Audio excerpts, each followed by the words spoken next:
네, 여러분 안녕하세요. 순장 노은택입니다. 오늘도 비대면 순모임을 진행하도록 하겠습니다. 기도하겠습니다. 사랑에 많으신 하나님 아버지 정말 감사합니다. 사랑 안에 충만하신 하나님의 은혜로 오늘도 이렇게 비대면 순모임 진행합니다. 오늘은 성령 강림에 대해서 배우는데 주님의 은혜로 많은 은혜를 받을 수 있도록 도와주셨고 지금 날이 갈수록 심각해지는 상황 속에서 우리를 지켜 보호하여 주시옵소서. 이끌어 주실 걸 믿사고 감사드리며 이 모든 말씀 예수님의 이름으로 기도드립니다. 아멘. 자, 아이고 죄송합니다. 네, 다시 앞으로 올라가. 네, 미안합니다. 자, 오늘은 성령 강림에 대해서 진행을 할 거고요. 삼가에 대해서 진행을 합니다. 오늘의 본문은 사도행전 2장 1절에서 13절입니다.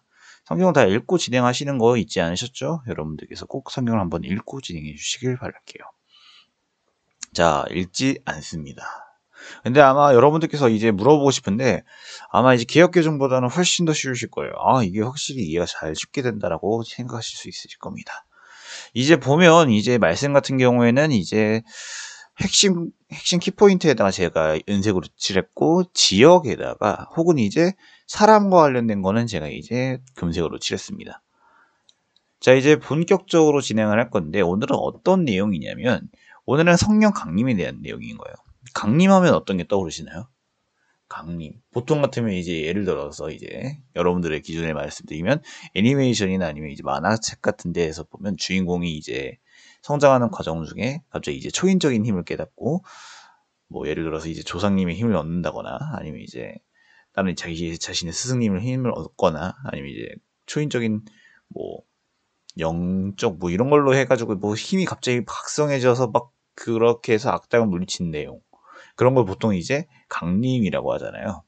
그런 것처럼은 아니죠. 근데 우리에게도 성령님이 강림하셨다는 거. 즉, 우리에게 임하셨다는 거예요.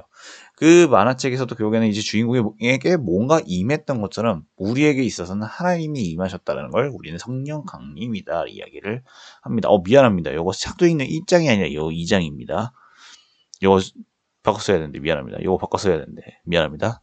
알아서 생각하세요. 자, 이제 본격적으로 보면 그래서 오늘 본문은 어떤 내용이냐면 예수 그리스도께서 약속을 하셨고 하나님께서 보내신 주의 거룩한 성령이 강림하셨대요. 성령 강림을 통해서 하나님의 나라는 급속도로 확장되어 간다라고 합니다. 성령 강림은 무엇을 말하는 거냐? 온 세상 만민을 구원하시기 위한 하나님의 계획이 완성되는 때가 드디어 시작된 걸 말하는 거예요. 신약 시대는 어떤 시대예요? 신약 시대에는 성령님께서 활동하신 시대예요. 구약에서는 하나님께서 주로 활동을 하셨으면 신약 시대에선 예수님께서 그 사역을 만드시고 그 다음에 성령님께서 바통터치를 하세요. 그리고 나서 구원 사역을 이루시는 시대라라고 이야기를 말씀드릴 수 있습니다.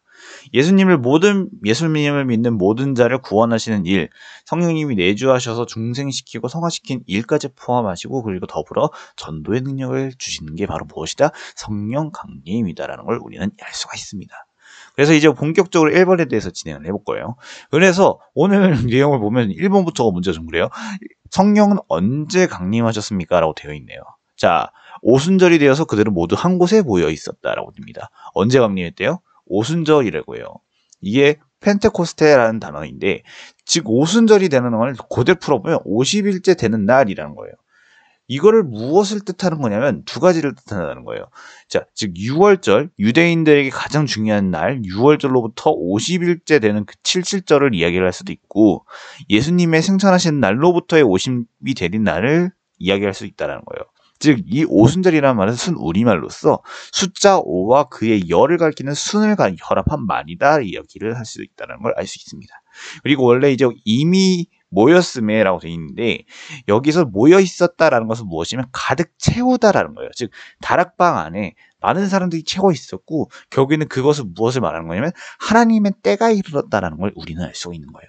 이에 대한 부분은 어디에 뒷받침하는 거냐면 구약 성서의 요엘 선지자라고 있습니다. 그 요엘 선지자가 쓴 성경에서 나와 있다는 거예요. 제가 읽어드릴 거예요. 이것 또한 역시 세번역 성경입니다. 2장 28절에서 29절이에요. 그런 다음에 내가 모든 사람에게 나의 영을 부어주겠다. 너희의 아들, 딸은 예언을 하고 노인들은 꿈을 꾸고 젊은이들은 환상을 볼 것이다. 그때가 되면 종들에게까지도 남녀를 가리지 않고 나의 영을 부어주겠다라고 되는 거예요. 여기서 나의 영을 부어주겠다라는 것은 무엇이냐면 하나님께서 직접 백성들에게 말씀하신 건데 즉 성령님을 보내주시겠다라는 걸 우리는 알 수가 있는 거예요. 그렇습니다. 자, 2번입니다. 자, 2번. 성령님은 어떤 모습으로 임하셨을까요? 자, 2절에서 3절까지인데 4절도 같이 한번 읽어볼게요. 그때에 하늘에서 세찬 바람이 부는 듯한 소리가 나더니 그들이 앉아있는 온 집안을 가득 채웠다. 그리고 불길이 솟아오를 때 혓바닥처럼 갈라지는 것 같은 혀들이 그들에게 나타나더니 각 사람 위에 내려앉았다라고 되어 있습니다. 그리고 4절, 그들은 모두 성령으로 충만하게 되어 성령이 시키시는 대로 각각 방언으로 말하기 시작하였다라고 되어 있어요. 하늘에서 세찬 바람이 부르는 듯한 소리가 들릴 때요. 그리고 불길이 솟아오를 때 혓바닥처럼 갈라지는 것 같은 혀들이 보였다는 거예요. 즉 그것들이 무엇이냐, 바로 성령이다라고 이런 걸 우리는 알 수 있는 거예요. 이전에 이제 이것을 연구하신 존 스토트 목사님이 계시는데 이것을 세 가지에다가 비유를 할 수 있다는 거예요. 왜 제가 굳이 4절을 같이 읽었냐면 4절에 다른 방언까지 포함해서 설명을 하셨기 때문이라는 거예요. 먼저 소리 같은 경우는 무엇을 말하는 거냐면 복음을 전파하기 위한 성령의 능력을 이야기를 하는 건데, 그리고 갈라지는 것들, 그건 무엇이냐, 3절에서의 갈라지는 것은 무엇인 거냐면 이건 좀 약간 길어요. 정결을 뜻하는 건데, 보실게요. 이거는 포인트를 좀 도움 바랄게요. 정결을 뜻하는 건데 어떤 정결이냐, 이스라엘의 하나님의 뜻하는 전하는 사명을 부여하기 전, 즉 선지자로서의 이제 사명을 감당하기 전에 누구한테 주어졌냐면 이사야에게 주셨어요. 근데 이사야도 이전에 죄인이었을 거 아니에요. 왜냐하면 그도 인간이었으니까. 하지만 이 이사야를 깨끗하게 위해서 피운 숯을 이제 이사야의 입에 댄 것처럼, 즉 깨끗하게 그 입에 대기 위해서 입을 댄 것처럼 복음 전파를 위해 선행되어야 할 정결을 뜻한다라는 거예요. 즉 깨끗함을 이야기를 하는 건데 바로 무엇이냐, 눈을 뜻한다는 거예요. 그리고 다른 방언은 무엇인 거냐면 타국으로부터 흩어져 복음을 전하기 위해 필수적인 언어의 도구를 뜻하는 건데, 여기 제가 옆에 귀, 눈, 입이라가 되어 있는 것은 왜 하는 거냐면 존 스토트 목사님은 이것들이 주님께서 촉각을 통해서, 감각기관을 통해서 알려주신다라고 해서 제가 이렇게 갖다 놓은 거예요. 그래서 보면 이렇게 돼 있어요. 네, 갑자기 이제 제가 멍 때리게 됐네요. 그래서 알게 됐다는 걸 우린 감각기관을 통해서 알 수가 있는 거예요. 자, 보면 이제 오순절에 이제 성령이 온 집에 가득하게 오 이제 각 사람에게 임했다라는 것은 무엇을 뜻하는 거냐면 깨어진 하나님과 우리의 사이의 관계가 회복됐다라는 거예요. 자, 우리 창세 이전에 한번 이야기를 해볼게요. 창세 이전이 아니죠. 창세 때 하나님께서 우리 이 세상을 만드셨어요. 그리고 난 다음에 인간을 만드시고 난 다음에 인간에게 손을 내미셨어요. 근데 그 인간들은 하나님의 손을 뿌리치고 다른 걸 저질렀죠. 그게 뭐예요? 죄를 저질렀어요. 그래서 그들이 잘못한 결과로 인하여 원죄가 생긴 거고, 우리는 지금 태어나 있음에도 불구하고 죄인일 수밖에 없었던 거예요. 그런데 이러한 관계 속에서 하나님과 우리와의 상의에서 그 관계는 깨져 있었는데 그 관계를 회복시켜 주신 분이 누구냐? 바로 예수님이시다. 십자가의 예수님을 통해서 33년의 공생의 사역을 통해서 그에 대한 길을 열어주셨고 성령님께서 그에 대한 관계를 회복시키게끔 도와주셨다는 걸 우리는 알 수 있는 거예요. 그래서 여러분들께 제가 말씀드리는 게 뭐냐면 이전에 지성소에만 있었던 하나님의 영이 각 사람에게 임했다라는 걸 들어보셨을 거예요. 이게 무슨 시대냐? 무슨 시대란다? 무슨 설명이냐? 쉽게 말씀을 드릴게요. 자, 우리가 보통 구약 시대에서 성전이나 혹은 성막에 대해서 구조를 배웠을 거예요. 그게 바로 무엇을 뜻한 거냐면 이런 식으로서 구성이 돼 있어요. 즉, 자, 이렇게 이 중괄호는 무엇을 뜻하는 거냐면 성막을 구성하고 있는 울타리를 뜻하는 거고요. 그리고 그 울타리 안에는 성막체가 있고 성막이 있고요. 그리고 물두멍이라는 물을 풀 수 있는 곳이 있고 번제단, 동물들을 불태울 수 있는 제단이 있어요. 즉 이렇게 세 가지가 있는데 이 세 가지 중에 성막 안에는 무엇이 또 존재가 하냐면 하나님의 영이 계신 지성소와 휘장 그리고 성소가 있었다는 거예요. 근데 이 지성소는 아까도 말씀드렸지만 하나님의 영이 계신 곳이라 하고요. 휘장이라는 것은 무엇이냐면 간단하게 그냥 지성소와 성소를 나누는 경계선이다라고 생각하시면 돼요. 그래서 성소라는 건 무엇이냐? 제사장들이 제사를 준비하기 위한, 제사를 위한 장소다라고 생각을 하시면 된다는 거예요. 즉, 지성소는 하나님의 영이 계셨던 곳이에요. 그렇기 때문에 영적인 장소로 하나님께서 인정하시는 대제사장만 들어갈 수가 있었어요. 근데 가끔 가다가 종종 제사장이 죽는 경우가 있기 때문에 제사장이 지성소로 들어갈 때는 몸을 묶고 들어갔었어요. 만약에 죽으면 끌어내야 되니까. 왜냐면 일반 제사장은 못 들어가니까. 그 정도로 지성소는 정말 선택된 사람만 들어갈 수 있었던 장소였는데, 그게 예수님께서 돌아가셨을 때 어떻게 되냐면 이 휘장이 찢어지게 돼요. 휘장이 가운데로 찢어지게 된 이유로써 성소와 지성소와의 분간이 없어졌어요. 그럼 어떻게 돼요? 우리는 매개체 없이 하나님께 나아갈 수 있다는 거예요. 즉 하나님과 우리 관계가 깨어져 있었는데 가운데 이 휘장이라는 걸로 인해요, 우리가 방해를 받고 있었는데 그 휘장이 찢어짐으로 인해서, 예수님께서 그걸 찢으심으로 인해서 우리는 매개체 없이 하나님께 바로 다이렉트로 이야기를 할 수 있다라는 걸 우리는 이야기할 수 있는 거예요. 어렵지만 제가 굳이 설명을 했습니다. 자, 그러면 이제 3번 문제입니다. 성령이 충만한 제자들에게는 어떤 일이 일어났을까요? 아까 4절 읽어서 따로 안 읽을게요. 방언을 하기 시작을 했을 거예요. 성령님께서 말을 하게 하셨는데 방언을 이야기를 하셨다라는 거예요. 마가복음 16장 17절에는 이렇게 돼 있어요. 새 방언으로 말할 것이다. 여기서 새라는 뜻은 무엇이냐면 사용한 적이 없다. 즉 완전 새 것, 완전 뽀대를 미안합니다. 약간 좀 이제 귀티 나는 거, 아예 그냥 때가 묻은 걸 말하는 거고요. 이제 완전히 다른 걸 말하는 거예요. 즉 이것은 무슨 뜻이냐면 다른 것과 이제까지 있었던 것과는 완전히 다른 새 것을 말하는 거예요. 예를 들어서 이제 가끔가다 이제 광고를 할 때 이러한 기술은 없었다면 더 혁신 이렇게 이야기를 하잖아요. 이런 식으로 써의 새라고 생각하시면 될 것 같습니다. 즉 근데 왜 방언을 말하는 제자들이었냐? 왜 이렇게 방언을 말하는 제자들이 방언을 하는 게 왜 이렇게 이슈가 된 거냐? 아니면 이 사람들은 외국어를 배워본 적이 없기 때문이라는 거예요.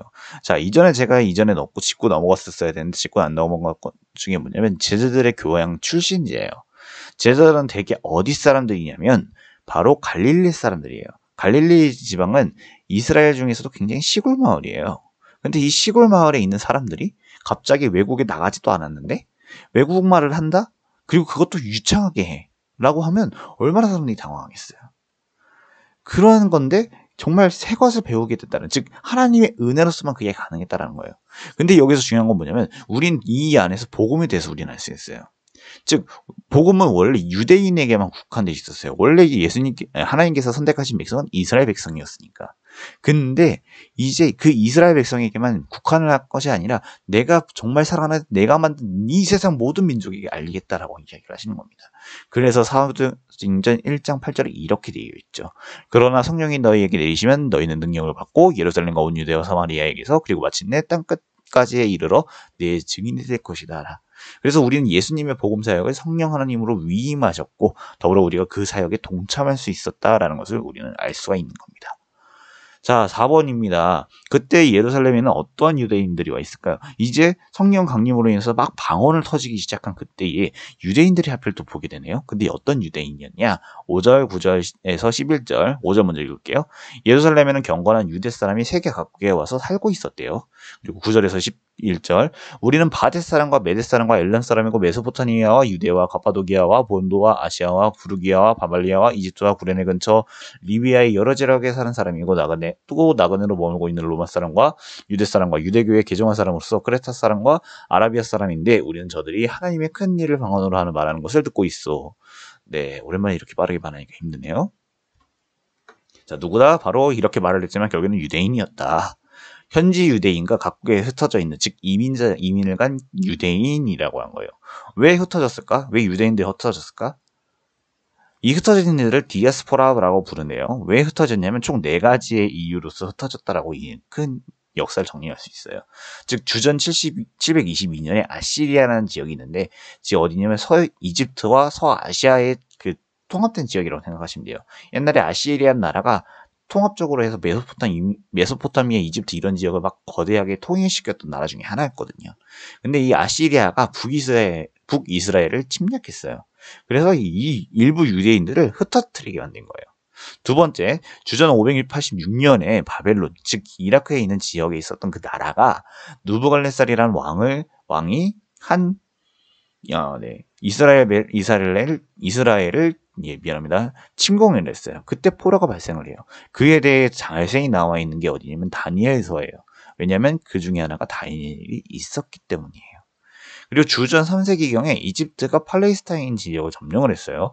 그리고 많은 유대인들은 그것을 피해 남쪽 알렉산드리아로 인주를 했습니다. 그리고 마지막 네 번째, 최근의 이야기인데 바로 로마 제국의 정복으로 인했던 거예요. 로마가 한때는 굉장히 이제 동서막론하고 엄청난 강대국이었었어요. 근데 그때 이스라엘에 당연히 피해가 없었을까요? 있었어요. 로마 내 120개의 유대인들의 집단 거주지가 생성이 됐습니다. 그렇게 해서 각국에 흩어질 수밖에 없었다는 거예요. 근데 왜 예루살렘에 머물러 있었을까? 바로 절기를 지키기 위해서였다는 거예요. 유대인들에게 있어서 정말 중요한 것은 무엇이냐면 바로 6월절과 77절이라고 합니다. 이 77절은 무엇을 뜻하는 거냐면 6월절 후 안식 다음날 보리 첫 단을 때리는 초실절로부터의 50일째 되는 날을 말하는 거예요. 즉 보리를 첫 단을 때리는 초십일로부터 77절 50일 된 날이 77절인데 그거를 지키기 위해서였다는 거예요. 6월절도 지켜야 되고 얼마 안 가서 초실절도 지켜야 되고 또 얼마 안 가서 7일절도 지켜야 되네.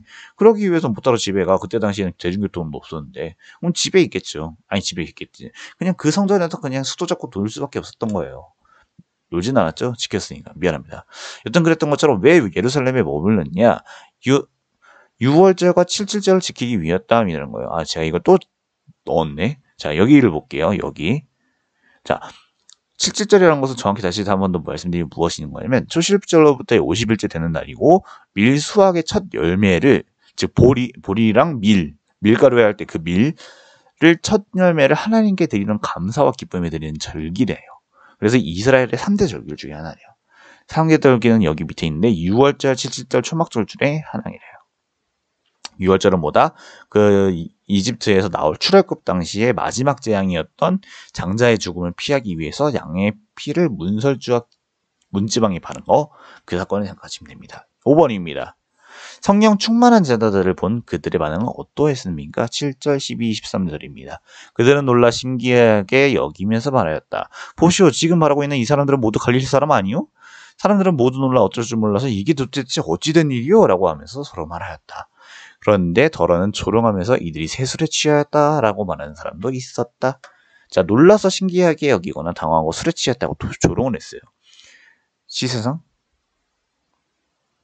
세상 계속 놀랐어요. 그리고 기이하게 된 것을 낼 수 있었다는 거예요. 성령 강림으로 인해 방언이 된 건데 그걸 목격한 사람들 예수님에 대해서 모르고 성령님에 대해서 모르잖아요. 그래서 근데 그걸 너무 두려워할 정도로 충격을 받았던 거예요. 왜? 내 나라 말을 지들이 하니까. 자, 여러분들 갑자기 처음 만난 사람이 진짜 저 한국어 몰라요 라고 하는데 나에게 한국 욕을 해. 그거 얼마나 놀라겠어요.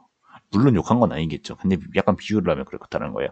여튼 그랬는데 얼마나 충격받겠어요. 이거는 정말 내가 제 아무리 인간의 머리로서는 내가 절대 이해할 수가 없는 당혹스러운 환경이었다는 거예요. 그랬다고 합니다. 자, 이제 제자들이 한 방언 이제 유대인들이 알아들었을까 못 알아들었을까? 8절. 우리가 저마다 태어난 지방의 말을 듣고 있었으니 어찌된 일이요? 자, 알아들었죠? 저들의 고향 방언으로 인해 제가 아까 말씀드렸어요. 내가 한국말로 욕하는 거, 예, 이런 식으로 제 비유를 드렸죠. 고향 방언으로 말하는 제자들로 인해 매우 놀랐다라는 거예요. 자, 원래 한글 성경에는 우리라는 단어가 생략돼 있어요. 근데 이 3번이나 반복되었다고 했는데 이것을 볼 때에는 다양한 방언으로 유창하게 말하는 제자들로 인해 당혹감을 표현할 수 있다는 걸 드러냈습니다. 자, 이렇게 묵상하기 진행해 볼게요. 빠르죠? 네. 저는 오늘 여기서 제일 핵심 사건은 무엇이냐? 예수님의 구원 사역에는 성육신, 십자가에서 죽으신, 부활하신, 승천하신 성령님을 보내심으로 완성된다라는 걸 꼽아보고 싶네요. 근데 아직 남았다는 거. 그렇습니다. 오늘도 이렇게 해서 모든 순모임이 마무리가 되었습니다. 자, 1번 질문, 성령 충만함을 받은 성도의 생활은 모습은 어떤 모습인지 서로 나눠보겠고요. 2번 질문, 내 속에 있는 죄를 점검하고 성령 충만을 위해 기도하는 시간을 가져보도록 할게요. 자, 성령 충만은 성령님의 인도하심을 따라 순종하는 상태라고 할 수 있어요. 이를 위해 예배와 기도, 말씀을 통해 매일 주님께 나아가야 되는 게 맞는 거죠. 우리 안에 만약에 죄가 있다면 성령님이 임재하기에 꺼리게 되네요. 왜? 죄가 있는 상태에서 어떻게 성령께 임재하시겠어요? 근데 그걸 없애기 위해서 어떻게 해야 되냐? 진심으로 회개함으로 영적인 거룩함을 회복해야 된다는 거예요. 성령 충만을 받은 성도는 그리스도의 마음을 품고 성령으로부터의 능력을 받아 육체의 소욕과 세상과 마귀의 유혹을 넉넉히 이기며 성령의 열매를 맺어가는 사람이다라는 걸 우리는 알 수가 있습니다. 이렇게 해서 오늘 스무엠을 모두 마치도록 하겠습니다. 기도하겠습니다. 주님의 은혜로 오늘도 이렇게 많은 은혜를 받고 돌아갑니다. 지금 현재 많은 코로나로 기승이로 인해 많이 힘들고 있지만 주님의 은혜로 우리가 승리할 수 있도록 도와주시옵소서. 감사드립니다. 이 모든 말씀 예수님의 이름으로 기도드립니다. 아멘. 여러분 안녕.